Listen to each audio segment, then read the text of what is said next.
आज 14 अगस्त का दिन है। ये दिन एक ऐसा दिन है कि जब हम इस दिन के बारे में सोचते हैं तो हमारी आंखें और सर दोनों शर्म से झुक जाते हैं।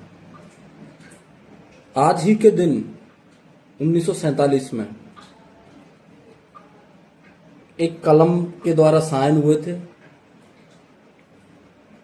और देश का विभाजन हो गया।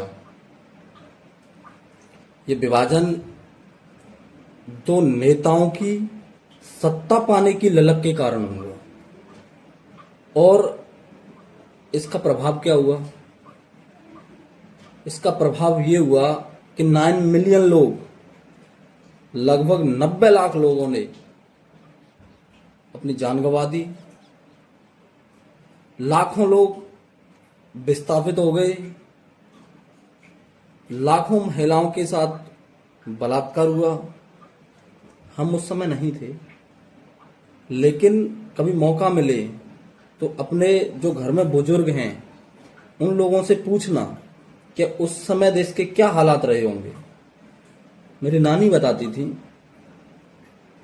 कराची से थी वो, और वो बताती थी कि वो एक मालगाड़ी में बैठ के यहाँ इंडिया आए थे वापस। उस समय तो खैर कराची भी हिंदुस्तान का ही भाग था। जब पार्टीशन हुआ था, जब वो वहां से निकले थे तो उन्होंने अपनी आंखों से देखा था। वो बताती थी जो छोटी बच्चियां थी, जैसे कोई गोद में है या 2 साल की है या 3 साल की है, उनको वो लोग पकड़ते थे, क्योंकि पूरा धर्म के आधार पर पार्टीशन हुआ था।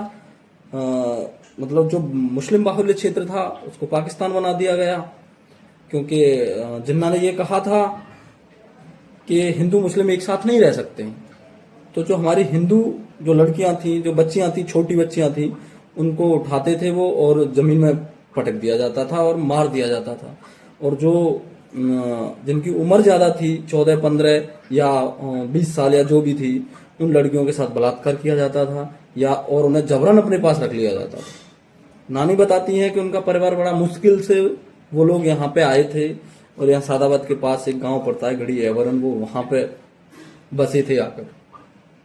तो ये कुछ ऐसे पल हैं, ये कुछ ऐसी घटनाएं हैं जो हमारे सर को शर्म से झुका देती हैं। और ये इतनी बड़ी त्रासदी दुनिया के कहीं किसी इतिहास में आपको देखने के लिए नहीं मिलेगी।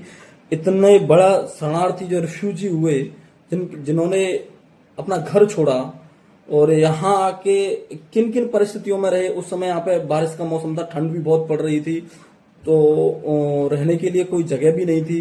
उन्होंने शरण ली थी मस्जिद में, मंदिर में, लेकिन उसमें से भी उनको उस समय निकाल दिया गया था। सरकार ने निकाल दिया था उस समय कि आप इनमें शरण नहीं ले सकते हैं। पूरा दिल्ली में आ गए, यहाँ आ गए। तो मतलब ऐसी घटनाएं हुई जिन्हें हम सोच भी नहीं सकते हैं, क्योंकि जो चीजें जिनके ऊपर गुजरती हैं वो दर्द को वो भुगत सकते हैं। इसमें ऐसा भी लिखा है, कई इंग्लिश राइटर हुए, उन्होंने संख्या दी है। कोई कहता है कि 9 मिलियन के 90 लाख लोग मारे गए, 7.5 लाख महिलाओं के तो बलात्कार बताए जाते हैं। कह नहीं सकते हैं कितने लोग मारे गए, लेकिन ये सच्चाई है कि इतनी बड़ी त्रासदी, इतनी बड़ी संख्या में हत्याएं, इतनी बड़ा संख्या में लोगों का घर छोड़ना, ये पूरे विश्व में कहीं नहीं हुआ। तो ये जो विभाजन हुआ, किसी ने तो ये कहा था कि ये विभाजन होगा तो वो मेरी लाश पे होगा। वो उनकी लाश पे तो नहीं हुआ, लेकिन ये विभाजन लगभग 1 करोड़ लोगों की, 1 करोड़ हिंदुओं की लाश पर हुआ। इतने लोग मारे गए। और ये जरूरी क्यों है कि हम इसे क्यों याद करें? 2021 से जो विभाजन विभीषण का स्मृति दिवस मनाया जा रहा है, वो बस इसीलिए मनाया जा रहा है कि हम उन लोगों को याद करें, उन चीजों को समझें और हम उन्हें सच्ची श्रद्धांजलि अर्पित करें। आगे से ऐसी घटनाएं ना हो, उसके लिए भी हम कोशिश करें। तो आज के दिन हम उन सभी हिंदुओं को विनम्र श्रद्धांजलि अर्पित करते हैं। जय हिंद, जय भारत।